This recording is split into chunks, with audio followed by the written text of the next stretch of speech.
Saya share screen dulu.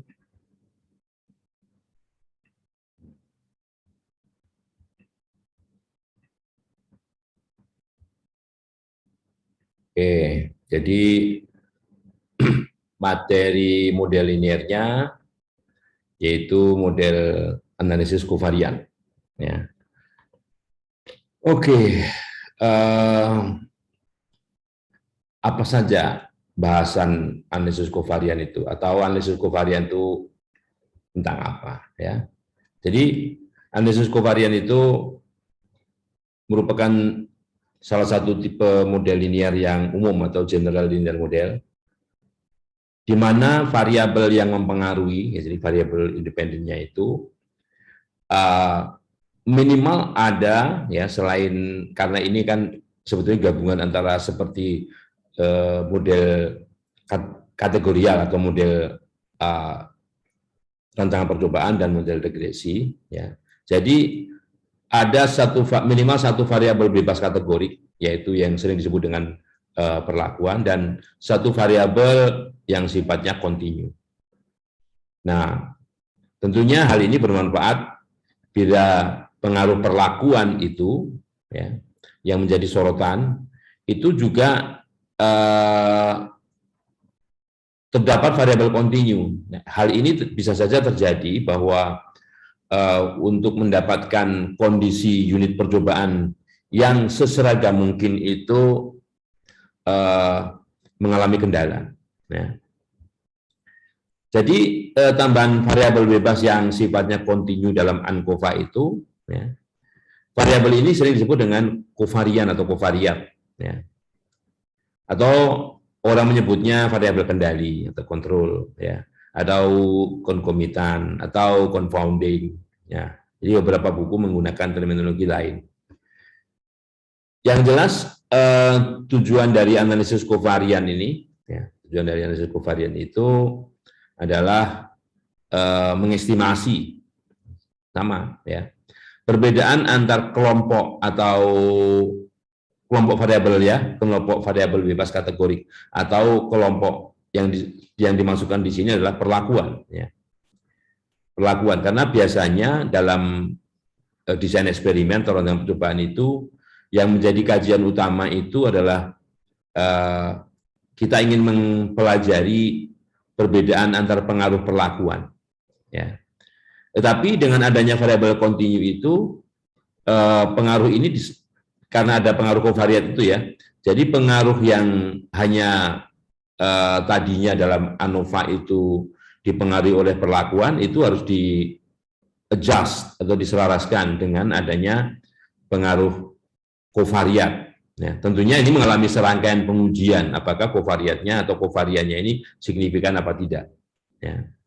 Kalau kovarian atau kovariatnya ini signifikan, maka analisis variannya yang berkaitan dengan pengujian biasanya ingin mempelajari perbedaan pengaruh, ya, perbedaan pengaruh antar perlakuan itu perlu diselaraskan, perlu di-adjust, gitu, ya. Nah, jadi tujuannya kira-kira itu. Kemudian tentunya asumsi-asumsi ANCOVA itu juga terkait dengan asumsi-asumsi yang ada dalam analisis kovarian. Dalam analisis kovarian, dalam analisis keragaman biasa, kalau ini sering menggunakan analisis kovarian atau analisis peragam, ya. Jadi kalau varian itu ragam, kovarian peragam. Ya. Jadi apa saja yang ada dalam analisis varian atau analisis keragaman itu, misalnya independensi pengamatan. Jadi antar pengamatan itu harus saling bebas. Pengujian normalitas error atau normalitas data, ya. Kemudian keragaman atau varian dari masing-masing perlakuan itu harus mungkin. Nah, jadi selain itu, selain tiga ini, ada tambahan bahwa ANCOVA itu yang pertama ada asumsi yang berkaitan dengan linearitas. Linear itu lurus, ya, lurus, linear, ya. Jadi setiap variabel bebas yang sifatnya kategorik itu, sifatnya kategorik, variabel bebas yang sifatnya kategoris itu maksudnya dalam hal ini adalah perlakuan, juga kovariat, ya, kovarian, ya. Ini harus memiliki hubungan yang linier terhadap variabel tak bebasnya.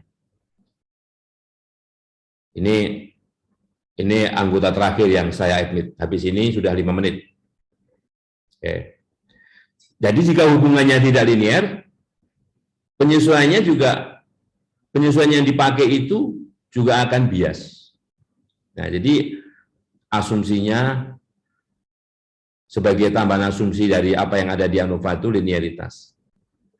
Artinya begini, hubungan antara variabel bebas kategorik, artinya pengaruh perlakuan terhadap respon itu linear. Kemudian kovariatnya atau kovariannya terhadap respon juga linear. Jadi kalau misalnya variabel tak bebasnya ini sama dengan dinotasikan dengan Y, kovariatnya itu X, misalnya Y sama dengan A plus BX, itu kan linear. Ya. Demikian juga yang sini, sifatnya kategorik ini. Jadi misalnya kategori kan misalnya kategori 0, kategori 10, kategori 20, kategori 20 kan. Jadi 0, 10, 20, 30 misalnya gitu ya. Itu linear juga gitu ya. Kemudian yang kedua, homogenitas kemiringan regresi. Jadi pada masing-masing kelompok tadi itu bisa dilihat bagaimana tren, ya, bagaimana kemiringan dari masing-masing hubungan antara yang dilihat responnya, ya, ya. Ini nggak saya masukkan, udah lewat dari 5 menit. Jadi respon itu, ya, merupakan fungsi linear dari ini, ya, interaksi antara variabel bebas dan kategorik dan kovariatnya. Jadi harus tidak ada interaksi antara variabel bebas kategorik, jadi perlakuan, dengan kovariatnya. Ya. Jadi kalau di dalam model dimasukkan interaksi antara variabel bebas dan variabel bebas kategorik itu perlakuan, ya, dan kovariatnya itu hasilnya tidak signifikan. Artinya pengujiannya menghasilkan hipotesis 0 diterima. Ya. Jadi H0-nya mengatakan tidak ada interaksi antara variabel bebas, kategorik, dan kovariatnya. Ya. H1-nya ada interaksi. Ya, gitu ya. Kemudian variabel tak bebas dan kovariat, variabel tak bebas, ya, dan kovariat. Tak bebas ini perlakuannya, ya, dan kovariat harus terukur dengan skala kontinu. Ya, variabel kovariatnya yang terukur skala kontinu, ya. Kalau variabel tak bebas kategoriknya, atau perlakuannya itu maksudnya ini misalnya tak bebas dan kovariat itu dannya bisa dihilangkan, ya. Kovariat harus terukur tanpa kesalahan. Atau kesalahannya sekecil mungkin. Jadi kalau menggunakan alat ukur diasumsikan bahwa dia tidak berdistribusi gitu, ya. Kalau masalah ketelitian berapa digit belakang koma itu nggak jadi soal. Berikutnya, nah kalau misalnya kalau kita bandingkan model ANOVA dan model ANCOVA, ini kita lihat rancangan acak lengkap, rancangan acak kelompok lengkap, rancangan persegi Latin, ya. Nah, perbedaan antara ANCOVA dengan ANOVA itu adanya ini, ya, beta kali ini, ya. Ini bagian regresinya. Yang menyatakan adanya hubungan linear antara kovarian atau kovariat dengan responnya, ya. Ada hubungan linear, gitu ya. Nah, kalau bagian ini tidak signifikan, atau bisa dikatakan beta ini sama dengan 0, beta ini slope, ya. Apabila slope ini bisa dikatakan sama dengan 0, maka bagian ini tidak ada. Maka tidak perlu kovarian, tidak perlu analisis kovarian, ya. Jadi tergantung model pada unit percobaan atau rancangan lapangannya seperti apa. Kalau acak lengkap, lihat mu tau I epsilon, ya. Mu tahu epsilon. Kalau acak kelompok, mu tahu ada pengaruh blok epsilon. Kalau pengaruh pengelompokannya 2, menurut blok yang di sini dan blok di sini, ya, maka blok di sini dan blok di sini, maka ini pengaruh perlakuannya, ini perlakuannya ganti nih, perlakuannya menggunakan gamma, ya. Mungkin lain kali saya ganti gamanya di sini, taunya di sini biar tidak kacau, ya. Nah, itu mengenai modelnya. Jadi modelnya ada yang ini yang kategori, yang ini yang bukan kategori, ya. Ini yang skalanya kontinu, ya. Oke. Baik. Saya akan ganti di tayangan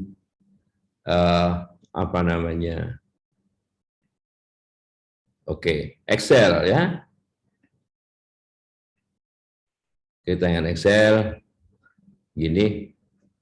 Nah, ini sebuah teladan yang ada di buku rancangan percobaan saya, ya.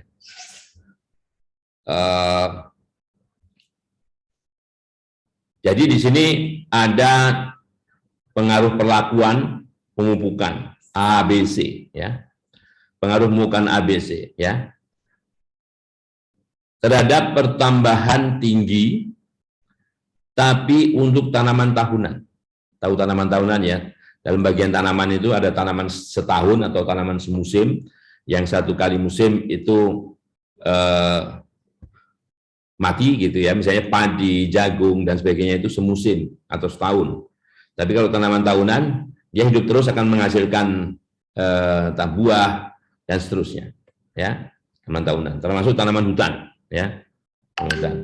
Nah, jadi ini adalah data pertambahan tingginya, Oke. Ternyata pada saat awal penelitian, peneliti tidak mendapatkan bibit tanaman yang sama tinggi. Jadi tingginya nggak sama ini, ya. Untuk perlakuan A ini, ya, bibitnya memiliki tinggi awal ini, ya. Perlakuan B, kalau kita lihat, perlakuan C, gitu, ya. Ini tinggi bibit awal yang dikenai perlakuan C, perlakuan B, perlakuan A, dan ini adalah pertambahan tingginya. Nah, kalau kita analisis, ya,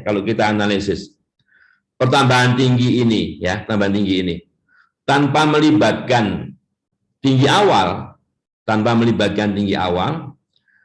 maka analisisnya ini, ya, ya. Di sini, ya, ini perlakuan 2 karena derajat bebasnya 2, karena ini 3, ya, perlakuannya 3, maka derajat bebas perlakuannya 3-1, 2. Di sini hipotesis yang diuji adalah semua pengaruh perlakuan, ya, itu H0-nya, ya. Semua pengaruh perlakuan sama, jadi H0,2, ya, tau A sama dengan tau B sama dengan tau C. Atau kalau dinyatakan dengan rata-rata populasi, H0,2, mu A sama dengan mu B sama dengan mu C, ya. Oke. Nah, di sini nilai peluangnya, kalau menganalisis ini lama, ini analisisnya di tancop, ya. Ini nilai peluangnya sangat kecil, artinya bahwa hipotesis 0 itu, ya, tidak didukung oleh data ini.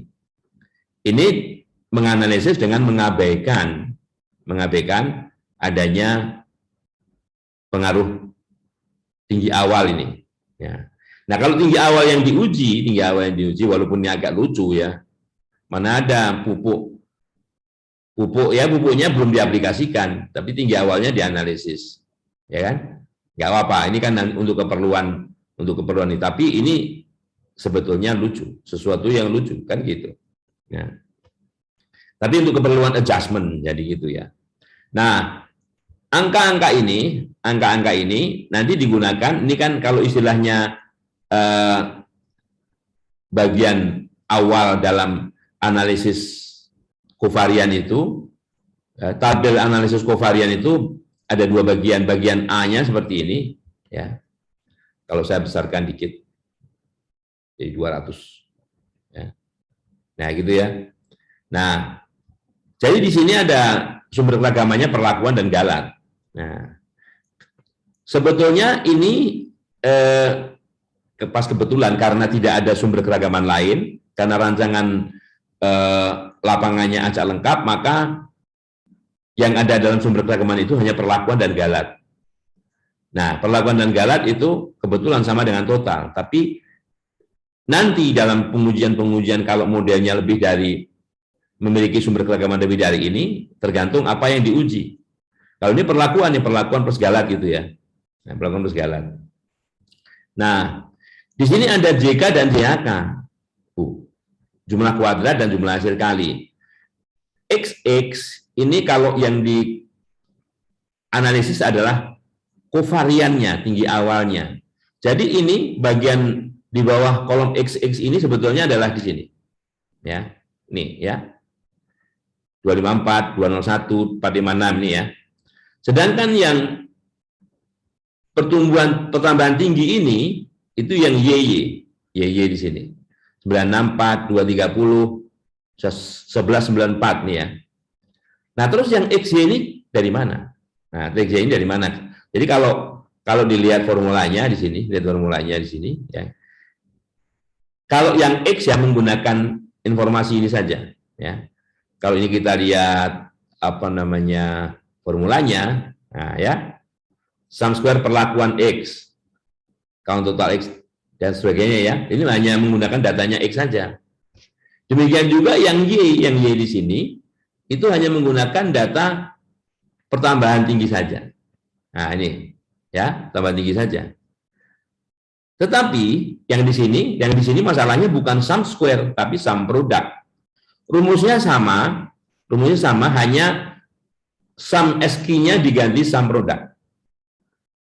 Sum SQ-nya diganti sum product. Nah, karena produk di sini tidak satu array tapi dua array. Array apa dan apa? Array perlakuan X dan array perlakuan Y. Nah, kalau di sini ini nggak masalah, ini pembaginya, ini kan sebetulnya ulangannya atau banyaknya pengamatan dalam tiap perlakuan ini berapa, ya? Mau pakai X, mau pakai Y, nggak jadi masalah.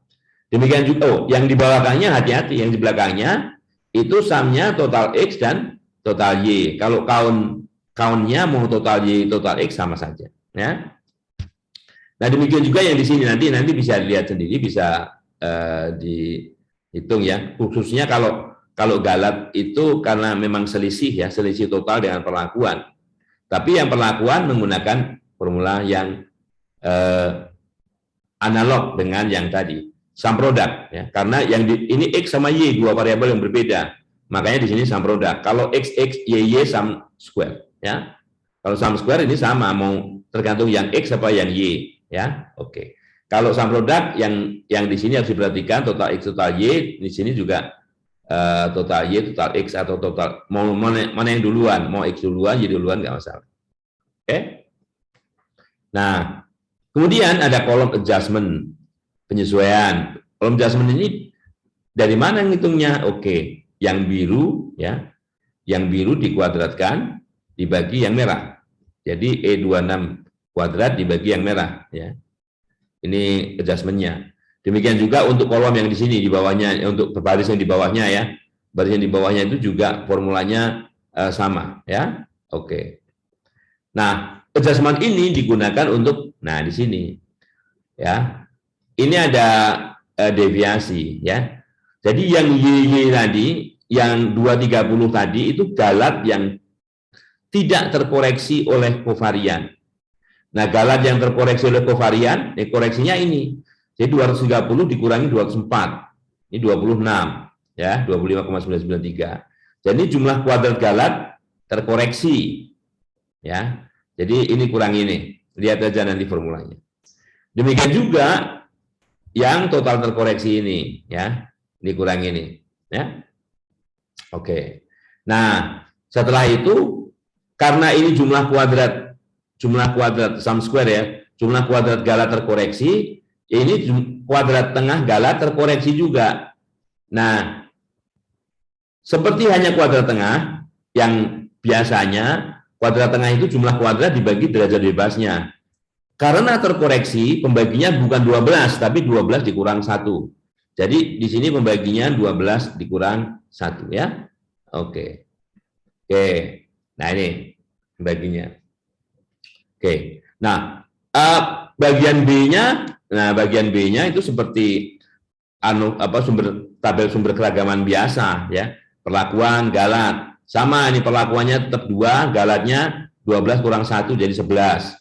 Jumlah kuadratnya terkoreksi dari sini 25,993 ya. Kuadrat tengahnya terkoreksi. Nah, sehingga perlakuan terkoreksi ini ya, di sini KKT perlakuan terkoreksi dibagi KKT gala terkoreksi.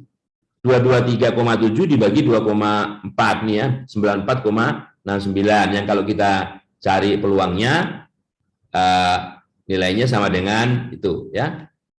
Di FDIS, F31, derajat bebas 9, derajat bebas menyebut ya, C31, C32. Caranya gitu. Nah, oke. Nah, sebelumnya sebetulnya ada uji-uji yang diperlukan. Misalnya, apakah beta yang saya tunjukkan dalam model tadi signifikan apa enggak? Nah, di sini betanya dilihat diuji dengan menggunakan informasi yang ada di sini ya. Jadi G26 ini ya, jumlah kuadrat gala terkoreksi ini ya, bukan dikuadratkan, dibagi langsung kuadrat tengah ini ya, kuadrat tengah galat yang di sini ya. Oke, jadi itu menghitung menguji nilai beta, ya. Oke, ini nilai signifikan ya. Kemudian apakah rata-rata X sama? Apakah rata-rata X sama? X itu kovarian.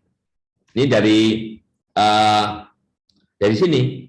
Nah, ini menguji ini. Ini kan di sini oke, tidak sama ini.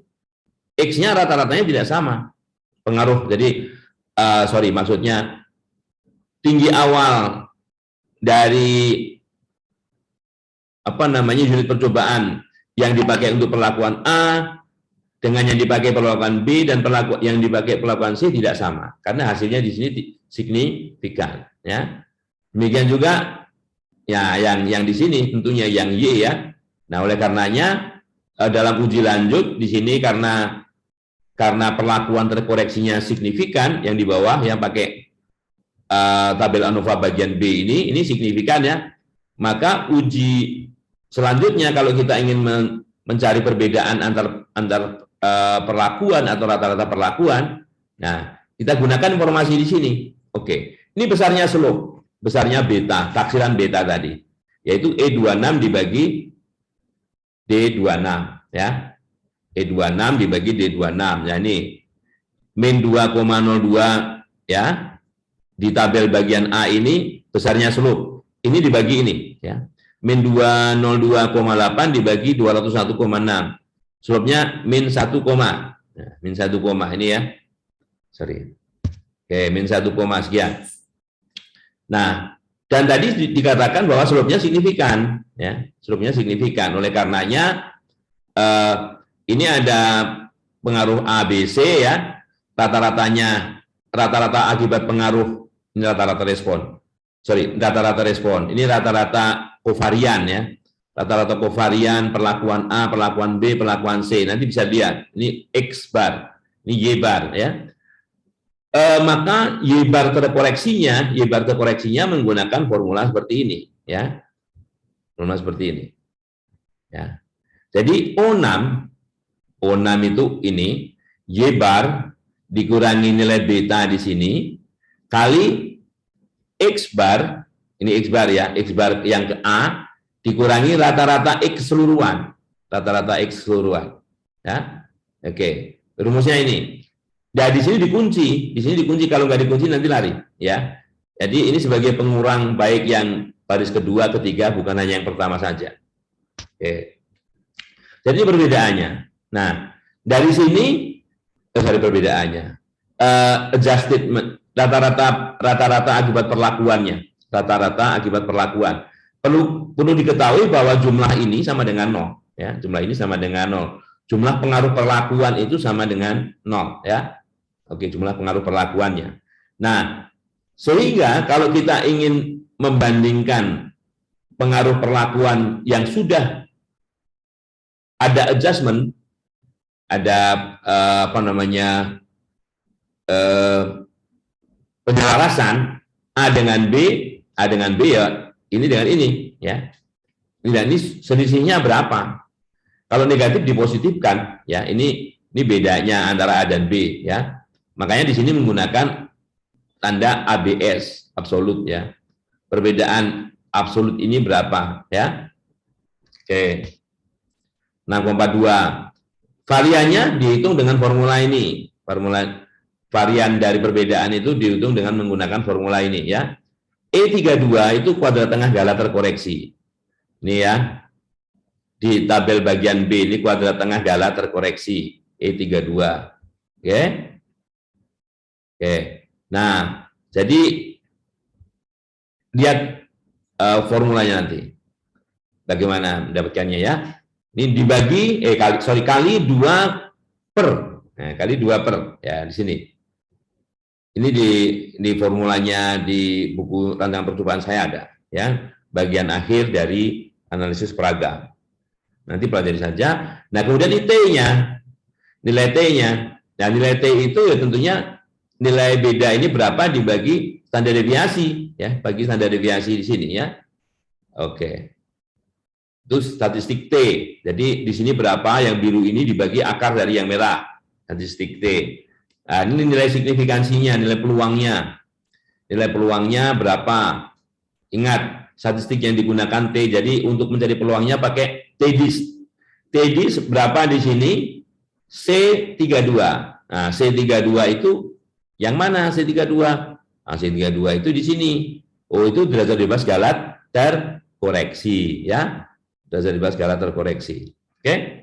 Nah, jadi A dengan B perbedaannya signifikan. A dengan C signifikan. B dengan C juga signifikan. Oke, ya. Itu kalau pakai pendekatan aljabar biasa, ya. Nah, sekarang bagaimana kalau kita gunakan pendekatan matriks, ya. Matriks. Oke, tampak? Mudah-mudahan tampak, ya. Nampak, Pak. Nampak, Pak. Oke, jadi data tadi kita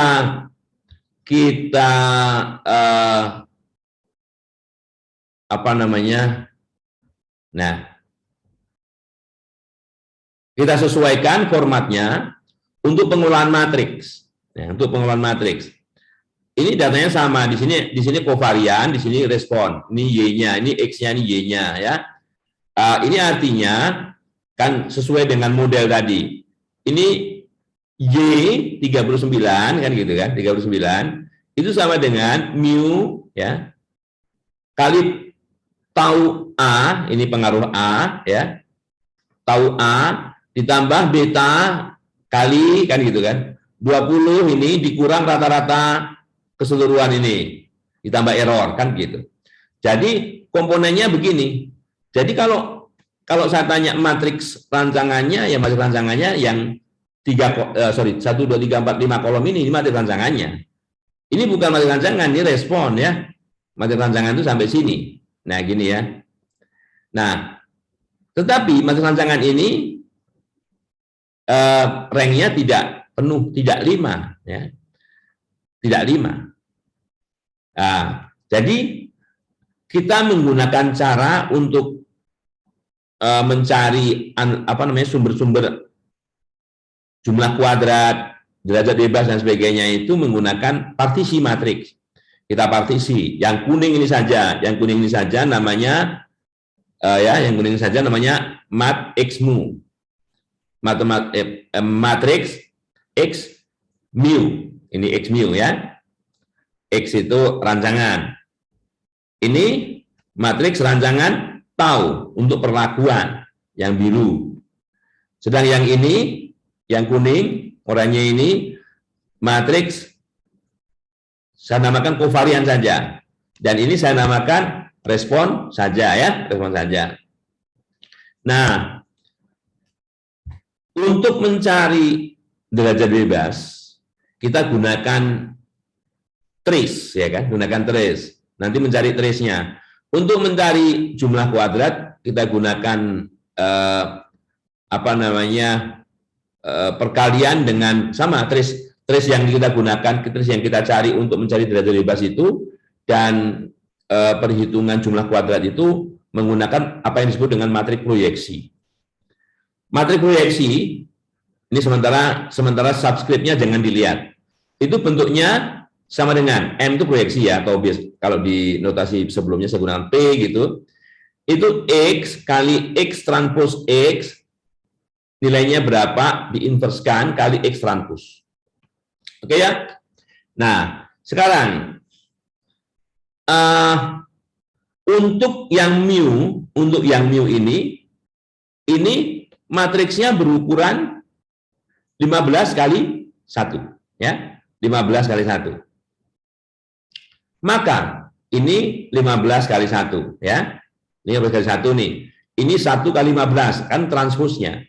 1 kali 15, ini 15 kali 1. Jadi yang di dalam kurung ini matriksnya berukuran 1 kali 1 atau skalar. Ya, skalar.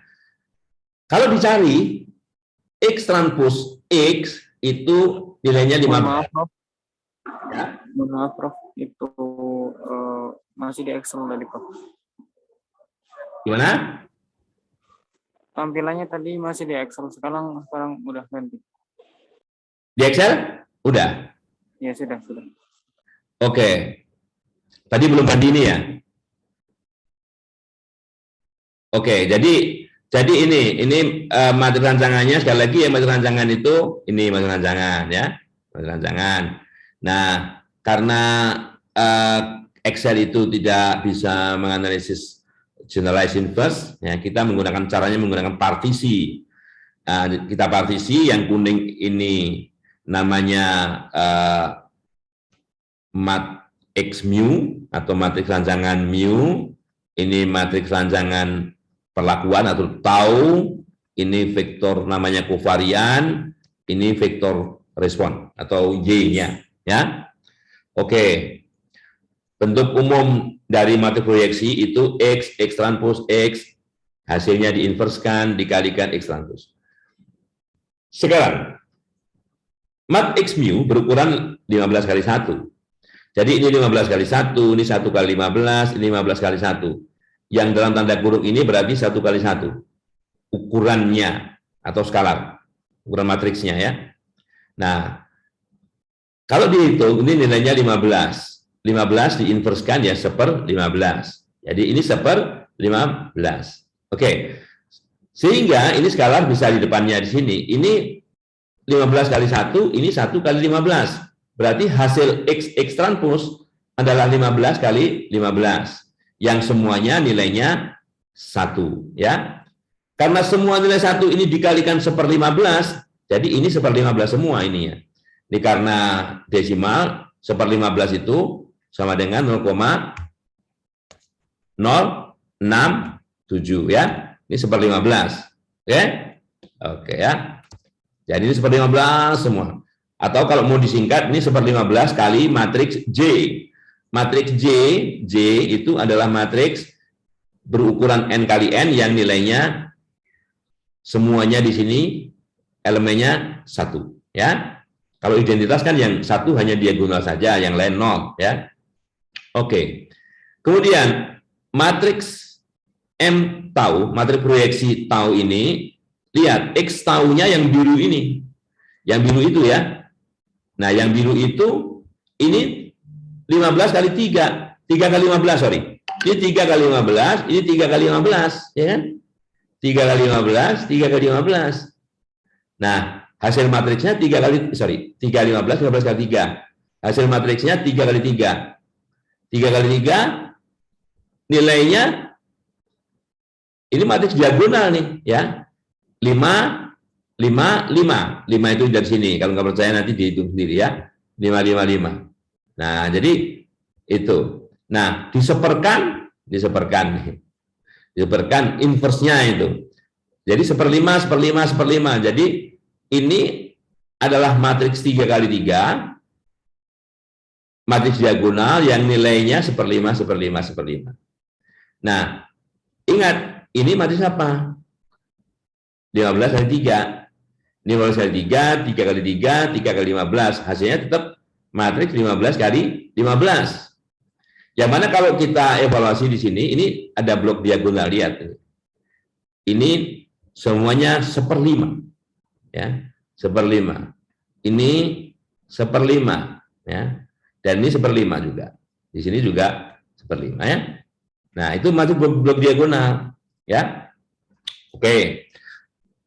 Sekarang di bawahnya lagi ini matrik identitas. Kita harus buat matrik identitas berukuran 15 kali 15. Ini keperluannya apa? Untuk mencari nanti jumlah kuadrat total terkoreksi, ya. Nah, sekarang di sini ada perbedaan dua matriks, ya. Oke. Ini MT dikurang MU. MT dikurang MU. Tadi ada MT, ada MU kan? Ini M tau, ada MU. Ini M tau dikurang MU. Ya. Nilainya ini. Ini juga matriknya punya formula tertentu seperti ini. Makanya kita terserah terus Ibu nggak bangsa ya. Kadang ada bingung, itu tuh kadang masalah percintaan.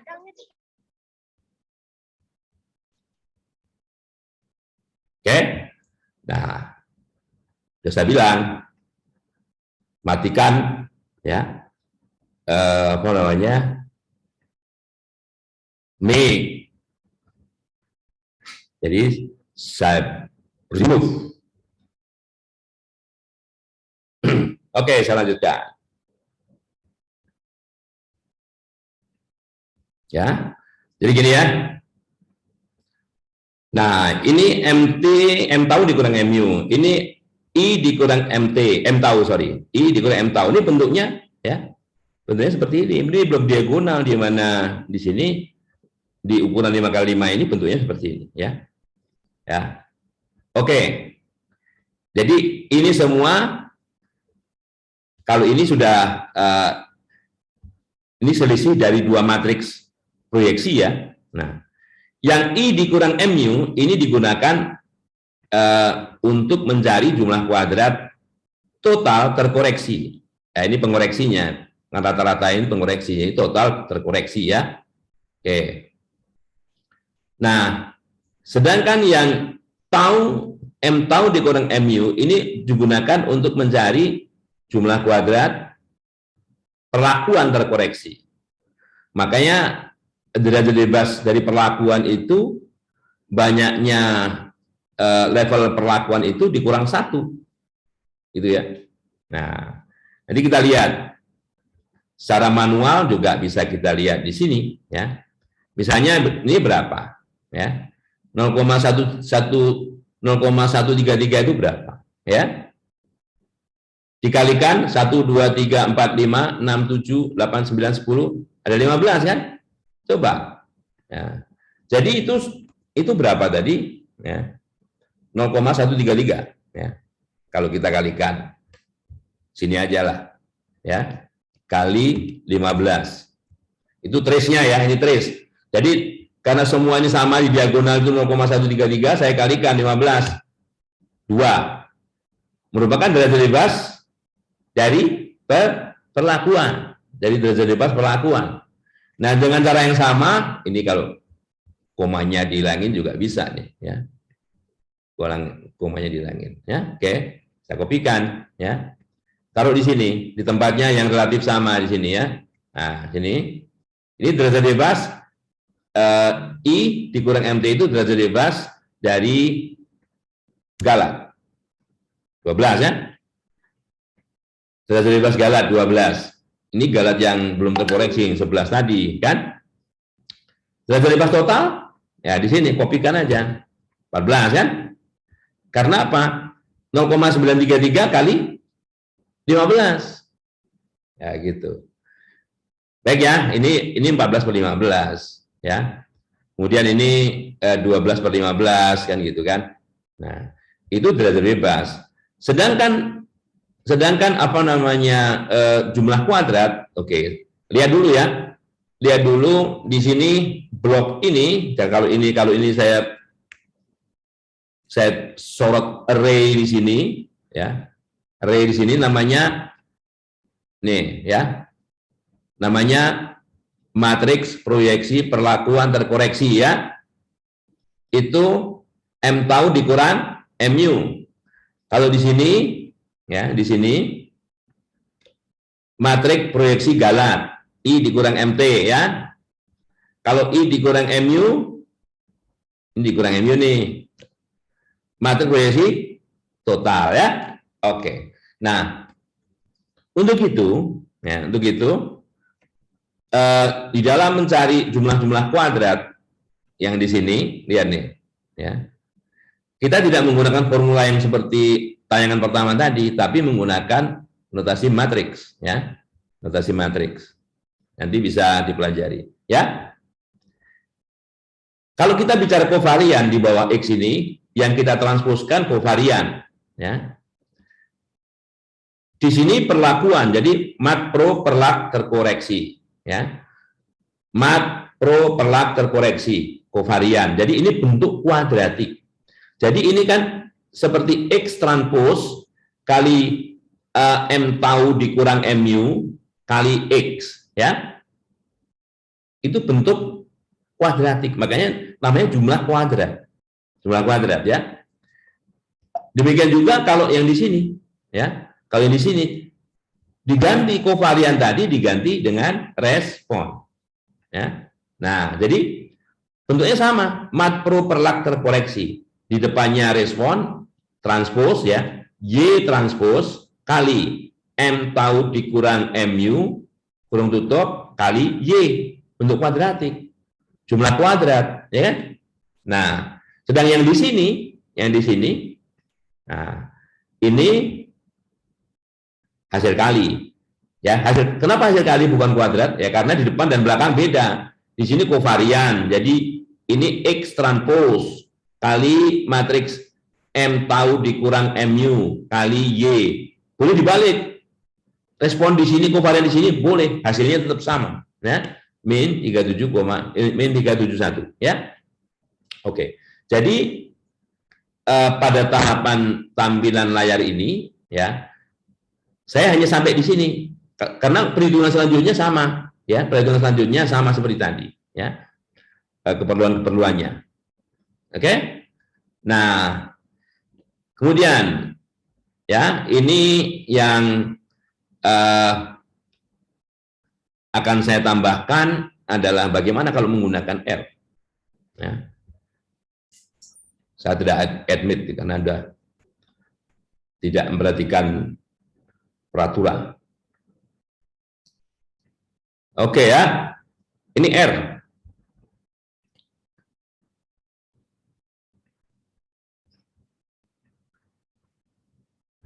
Oke, ini saya bagi dua file, ya. Ini uncovan, kovarian, rencana lengkap dengan R. Library yang diperlukan, jadi kalau kalian tidak menggunakan RStudio, menggunakan RGUI, ya nanti cara installnya kan ada. Kalau Studio itu biasanya langsung, waktu kita simpan filenya, dia mengatakan, library ini belum ada, perlu diinstal, nah install gitu aja. Tapi sekali lagi kalau R itu kan harus koneksi ke internet, ya. Oke.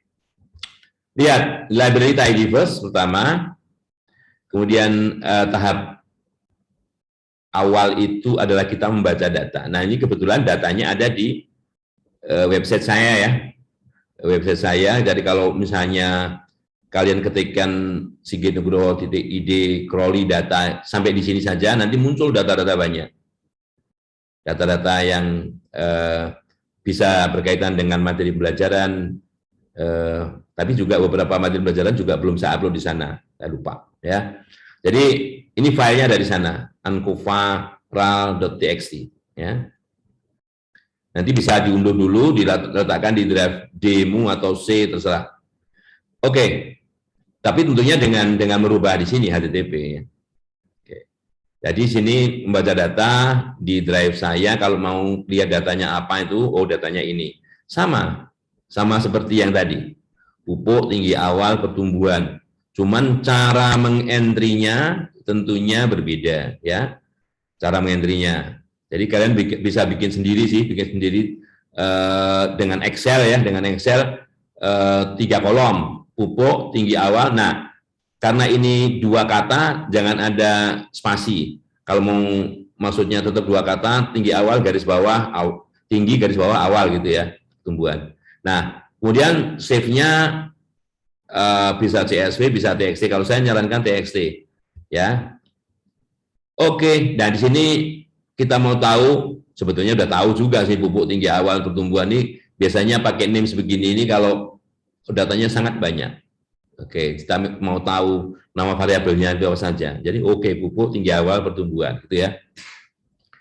Nah, berikutnya ini adalah ringkasan statistik dan bagaimana kita memvisualisasikan data.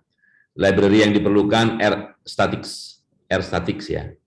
Oke, perhatikan format ini kalau ingin merubah dengan variabel lain dan sebagainya ya. Ini ancovaral ya. Kemudian dari data ancovaral ini di grup ya, di grup dengan groupingnya pupuk. Nah, pupuk menyebut di sini harus ada di name di sini pupuk ya. Terus get summary statistiknya tentang apa? Tentang pertumbuhan. Tipenya common. Nah, common itu adalah statistik ringkas atau statistik deskriptif yang biasa digunakan, ditampilkan dalam atau disajikan itu apa saja. Kalau kita lihat ya. Nah, jadi gini. Nah, jadi kalau itu kita eksekusi, ingat ya, digrupkan menurut pupuk. Pupuknya ada ABC ya. Variabelnya apa? Pertumbuhan. Nah, ini yang common itu ini. Banyaknya data berapa, nilai minimumnya berapa, maksimumnya berapa, median. Itu IQR itu interquartile ring ya, interquartile ring. Artinya kuartil ketiga dikurangi kuartil pertama. Ini rata-ratanya min ya. Oke. Nah, kalau sekarang bukan pertumbuhan tapi tinggi awalnya. Ini kalau pertumbuhan ini kan Y-nya.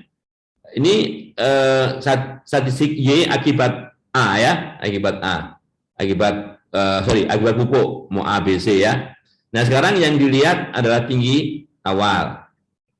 Nah, tinggi awalnya ini X-nya ya, X-nya ini ya. Nah, caranya sama cara bacanya. Ini statistik sederhananya atau statistik ringkasannya. Biasanya itu kan statistik sederhana ya, yaitu banyaknya data, minimumnya berapa, maksimumnya berapa dan sebagainya. Karena yang seperti ini, informasi seperti ini itu bisa juga digunakan untuk mencari, oke, data kita itu ada pencilan apa enggak, ada outlier apa enggak. Oke? Oke. Nah, kemudian kalau kita visualisasikan nih, ya, yang membuat menarik, kita pakai library grid extra. Nah, di sini ada 3 plot, ya. ggplot yang pertama itu kita memplotkan tinggi awal pertumbuhan, ya, tinggi awal pertumbuhan gitu ya. Yang diplotkan ini nanti pupuknya, ya. Oke, ini ada size-nya bisa diganti, kalau nggak 3 ya lebih kecil lagi, boleh silakan. Theme legend positionnya top gitu ya. Oke. Kemudian P2, belum keluar karena nanti kita gabung di sini P1, P2, P3 ya. Nanti bisa kalau misalnya hanya mau 2 atau mau 4 ya mungkin ini kolomnya diganti ya. Tapi biasanya ya 3 aja. Karena cuman 3 hal yang berhubungan dengan scatter plotnya, kemudian box plotnya. Oke ya, ini masih informasinya sama seperti P1, P2, P3 ini. Nah, kemudian kalau kita grid array-nya, nah, kita tampilkan begini. Ya. Nah, jadi tampilannya seperti ini. Jadi ada tinggi awal dengan pertumbuhan. Nah, seperti yang saya buat tadi di Excel tadi. Tadi ada yang beginian, ya. Cuman mungkin tadi nggak saya geser ke sel yang dimaksud. Nah, ini kalau kita lihat, ini ya, ini yang dimaksud tadi, asumsi-asumsi tadi. Kita lihat nih, ini ada kecenderungan, trennya kan begini nih, yang biru, ya. Yang biru ini pupuk yang apa namanya C ini pupuk C, ini pupuk B, ini pupuk A, kan punya tren yang sama. Nah, semakin tinggi awal yang semakin atau bibit yang semakin tinggi ini, malah pertumbuhannya semakin kurang kan gitu, pertambahan pertumbuhannya semakin kurang kan gitu. Nah, kemudian ini pupuk, kalau kita lihat masing-masing pupuk ini ya, dilihat pertumbuhannya. Kalau ini pertumbuhan di tinggi awal ya, kalau ini yang nggak logis nih, kalau ini yang nggak logis, tapi nggak apa-apa. Nah, yang jelas yang merah ini untuk pupuk A, yang hijau untuk pupuk B, yang C untuk, yang biru untuk pupuk C. Nah, ini terlihat di sini ya, terlihat di sini bahwa C ini ya, C ini berbeda dengan A dan B. Ini juga C berbeda dengan A dan B, sedangkan A dan B ini tidak signifikan. Karena ini overlap. Ini juga overlap, gambar ininya overlapping ya. Nah, gitu. Biasanya yang dilihat yang responnya. Ini kan kovariannya, ya, ini kovariannya nggak masalah. Oke?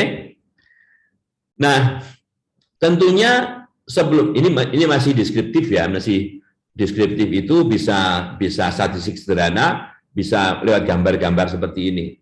Tentunya kalau kita mau melakukan pengujian, nah jangan lupa setiap metode yang digunakan untuk analisis dan sebagainya itu perlu uji asumsi. Nah, sebagaimana uji asumsi dalam ANCOVA yang saya utarakan depan tadi, ini ada beberapa hal tadi. Yang pertama, uji normalitas. Nah, bagaimana menguji normalitas ya? Kita menggunakan statistik Shapiro-Wilk. Shapiro-Wilk Normality Test. H0 bunyinya bahwa residu yang kita uji, residu ya atau error berdistribusi normal ya, H0-nya. H1 error tidak berdistribusi normal. Ini kan result ya yang di ini kan. Oke. Nah, jadi kalau kita lihat statistik Shapiro-Wilk-nya W ini ya. W ini nilai peluangnya 0,27. Oh, berarti karena ini lebih besar dari 5% katakanlah, bahkan lebih besar dari 10%, maka hipotesis nol yang menyatakan data itu berdistribusi normal itu masih bisa diterima ya. Jadi masih bisa dikatakan normalitasnya diterima ya. Datanya errornya berdistribusi normal tuh. Kemudian yang kedua, ini uji kehomogenan varian. Yang kita gunakan uji Bartlett. Uji Bartlett. Nah, oke, sebelumnya kalau data yang kita analisis itu besar jumlahnya, katakanlah lebih besar dari 30 gitu ya, maka sedikit penyimpangan dari statistik kenormalan itu mungkin masih bisa diterima karena gitu ya, apalagi datanya sampai ratusan. Oke, mungkin walaupun diuji nggak ada gunanya juga ya, karena kalau kita bisa menggunakan distribusi asimptotik ya dengan data yang semakin besar kan begitu. Nah, yang seperti ini digunakan kalau datanya kecil. Seperti tadi kan datanya 15. Nah, 15 itu perlu diuji ya. Oke, kehomogenan varian menggunakan Bartlett, kita running di sini ya. Uji Bartlett untuk homogeneity of variance, kehomogenan ragam ya. Yang kita lihat ini responnya pertumbuhan baik pupuk ya. Nah, di sini nilai Bartlett-nya 2,69 ya. Oke, derajat bebasnya 2 karena kan memang pupuknya ada 3 ya, nilai peluangnya 2597 ya.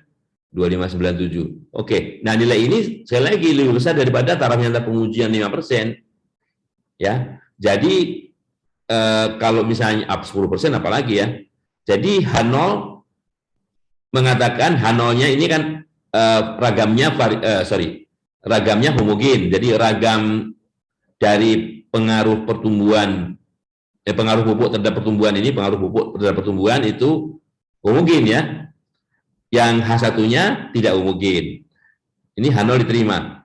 Jadi keragaman pengaruh pupuk terhadap pertumbuhan itu homogen ya. Uji yang ketiga, ini tadi beta tadi, slope regresi tadi ya. Ini kalau kita lihat ini kan secara gambar ya hampir mirip-mirip lah, miringnya kan segini ya, hampir mirip-mirip. Nah, bagaimana ini? Kalau kita running ya. Nah, ini tadi uji kehomogenan slope regresi itu sama saja menguji apakah antara perlakuan ya pupuk dan kovariat ini independen apa enggak.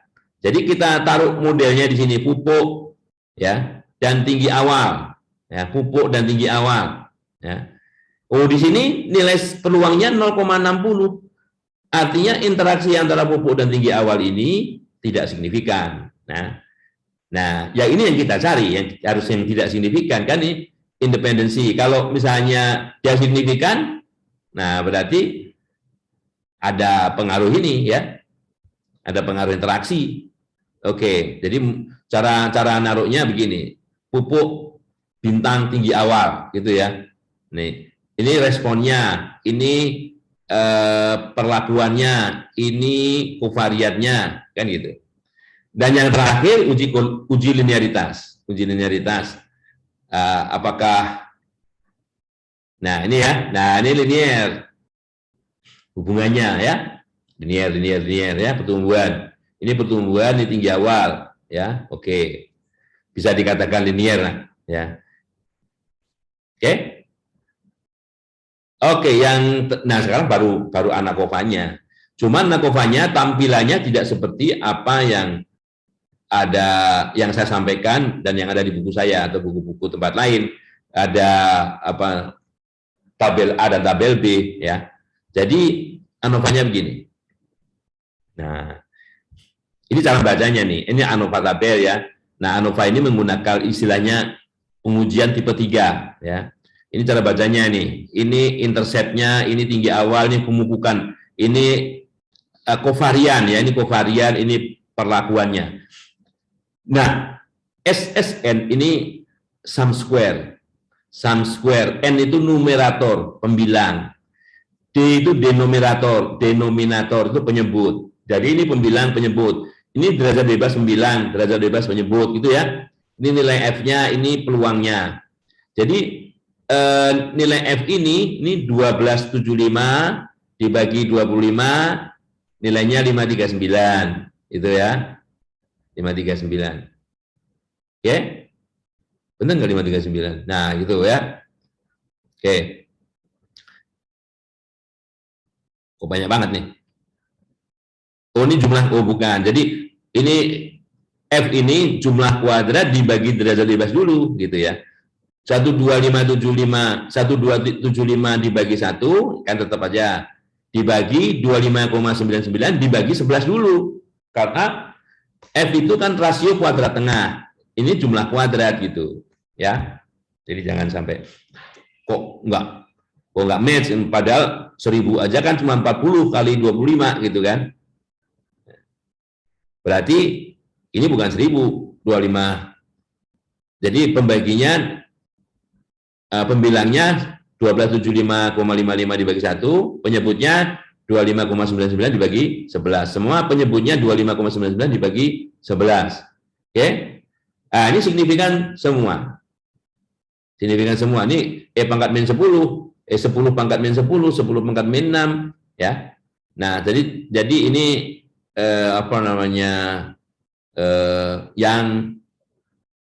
yang belum dikoreksi, ini yang belum dikoreksi ya. Nah, kemudian yang untuk mendapatkan rata-rata yang terkoreksinya pengujiannya ini ya.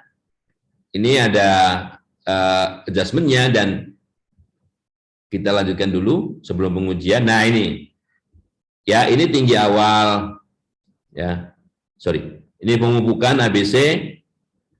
Kemudian ini EM itu ya expected mean kali ya. M ya. Kemudian ini standar errornya, ini derajat bebasnya, ini masing-masing ya. Ini untuk masing-masing. 37,4 itu kira-kira tengahnya. Jadi kalau batas bawah, batas atasnya 37,4 itu di antara 35,9 sampai 39. Kemudian 31,2 ini di antara 29,1 dan 33,2 dan seterusnya. Ya. Ini taksiran batas bawah dan batas atasnya. Karena kalau ini taksiran satu titik ya. Ngaruh itunya. Dan yang terakhir, oke, uji lanjut fase ANOVA-nya ini, nah yang terakhir yang pakai setelah adjustment ya, ini setelah adjustment. Jadi gitu. A dengan B, nilai statistiknya ini 3,6 ya, 3,6. Ini 3,35 ya. A dengan C, B dengan C ya. Nih. Oke, ini apa namanya tampilan-tampilannya yang berbeda ini nanti bisa dilihat nilai-nilai ini di sebelah mana kalau kita bandingkan dengan analisis yang sebelumnya ya. Nah, kemudian ada teladan lagi kalau rancangan apa namanya lapangannya itu ajak kelompok ya, ajak kelompok. Oke. Sorry.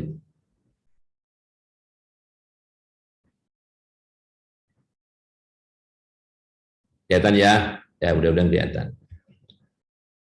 Jadi datanya ini, sorry bukan ini.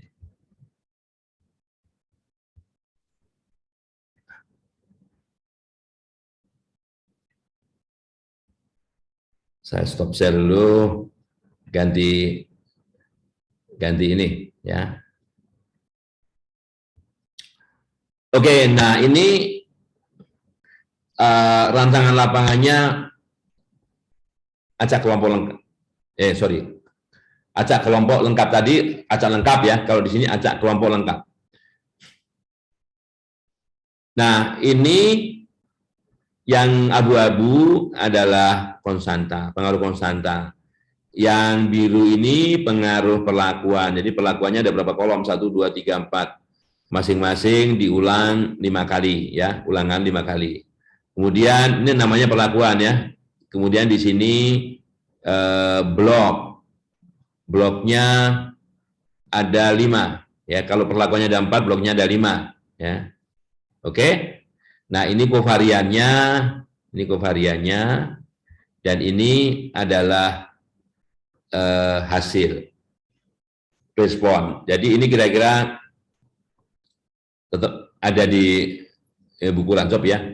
Ini kovariannya adalah banyaknya tanaman yang dipanen pada petakan tertentu. Di sini ada 40, 32. Jadi karena jumlah tanaman yang dipanen untuk menghasilkan respon yang terakhir ini tidak sama, ya, tidak sama. Siapa tahu jumlah tanaman itu juga berpengaruh terhadap hasil kan begitu. Nah, oleh karenanya ini dengan cara yang sama ya, saya tidak akan bicara detail di sini. Ini matrik identitas 20/20 diperlukan untuk ya sama seperti tadi untuk menghitung jumlah kuadrat total tidak terkoreksi kalau hanya ini ya. Kemudian konstanta ini, konstanta. Nah, ini kalau kita lihat ini kan 0,05 itu 1/20. Ya ini 1/20 kali matriks J yang ukurannya 20 kali 20. Ini matriks proyeksi blok, matriks proyeksi pengaruh blok atau kelompok ya. Ini nilainya 1/4 karena apa tadi ya. Ini ukurannya 5 kali 5 ya, 5 kali 5 ini. Karena bloknya tadi ada 5 ya, bloknya ada 5. Oke. Nah, ini ada 1 2 3 4. Jadi makanya di sini 1/4 semua. 1/4 semua. Kalau proyeksi perlakuan baliknya di sini. Ini bloknya begini, ngebloknya ya. Di mana masing-masing ini 1/5. Di mana masing-masing ini nilainya 1/5. Nah, kemudian kalau terkoreksi itu masing-masing dikurangi MU, matriks rata-rata proyeksi konstanta ini, proyeksi konstanta ya. Kalau ini total terkoreksi ya ini ya. Kemudian ini proyeksi blok terkoreksi, perlakuan terkoreksi, dan proyeksi gala terkoreksi.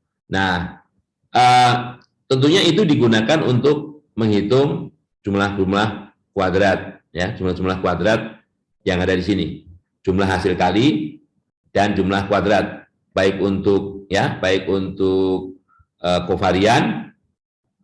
Kalau saya besarin dulu, ya. Oke.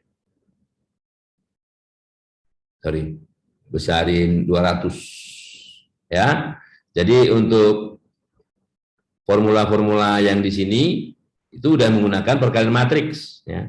Kovarian, blok terkoreksi, kovarian, karena di sini apa? Blok, itu ya. Nah, jadi nanti tinggal kopikan. Oke? Nah, untuk selanjutnya sama prosedurnya, sama seperti RAL. Yang bedakan, hati-hati yang bedakan di sini, ini bukan total ya, bukan total, bukan 4 plus 3 plus 12.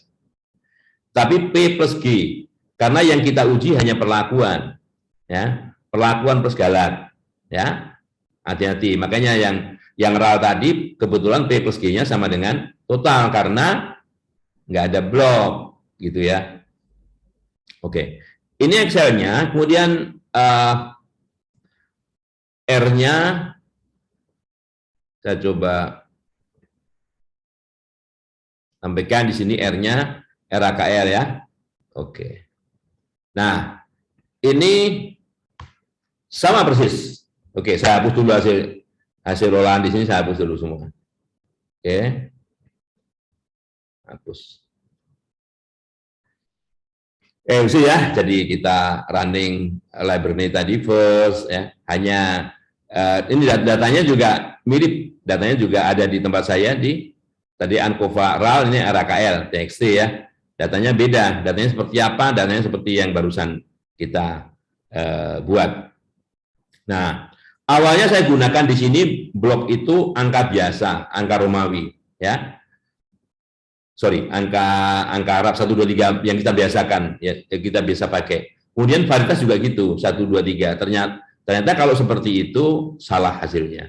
Nah, maka untuk data yang sifatnya kategorik lebih bagus menggunakan huruf atau angka seperti ini ya. Blok 1 2 3 4 1 2 3 1 2 3 4 5 dan seterusnya ya. Nah, caranya gitu. Itu pengalaman waktu ngentri, waktu buat data ya. Ini names, namanya, kemudian library-nya, Ankova-nya ya. Ini hasil kan, responnya sekarang hasil. Diganti hati-hati ya. Nah, kemudian ini densitas ya. Kovarian ya. Oke, ini gambarnya. Nah, gambarnya nih. Ya. Ini gambarnya agak terlambat tadi karena mungkin variabelnya juga banyak gitu ya. Nah, ini kalau kita lihat kan ini ada yang ngumpul di sini, ini ada yang linear begini ya. Enggak kayak yang tadi, bagusan tadi gambarnya. Tapi inilah ya, ini pengaruh perlakuannya varietas, ini responnya hasil. Ini perlakuannya varietas, ini yang responnya densitas, yang ini kovarian, ini respon ya. Ini antara perlakuan dan respon kan gitu. Oh, ini uji subprobability-nya H0 diterima ya, normalitasnya diterima. Bagaimana dengan kemungkinan ragam? Oke, diterima juga ya. Perlakuannya memiliki varian yang sama, terhadap pengaruh ya. Ini interaksi antara varietas dan densitas sama ini ya. Nilai peluangnya besar, artinya tidak ada interaksi. Uji linearitas melalui ggplot. Oke, ya kira-kira masih sama lah ini ya, secara gambar. Nah, sekarang analisis keragamannya ya. Nah, ini nanti bisa lihat dibandingkan dengan apa yang kita kerjakan pakai Excel ya. Tapi tampilannya tentu beda. Saya lagi cara bacanya nih. Dari mana 90? 7598 dibagi 1 dibagi dengan 924 dibagi 11 kan gitu. Oke. Oke. Nah, itu ini adjustment-nya ya, adjustment-nya, dan terakhir, nah ini untuk bandingkan tadi, kalau tadi cuma 3 nih karena 4 ya, AB, AC, AD, BC, BD, CD ya. Hati-hati ya kalau cuma gini nih, dua ini kurang signifikan ini ya. Ini kurang signifikan kalau dua ini. Karena 5,05 kali 10 pangkat min 2 berarti mundur 1, mundur 2, 0,05. Nah, gitu ya. Jadi kalau E min 2 atau 10 pangkat min 2 ini tidak signifikan. Nah. Ya, kalau 3 signifikan. Ini kan berarti 0,001 ya. Baik.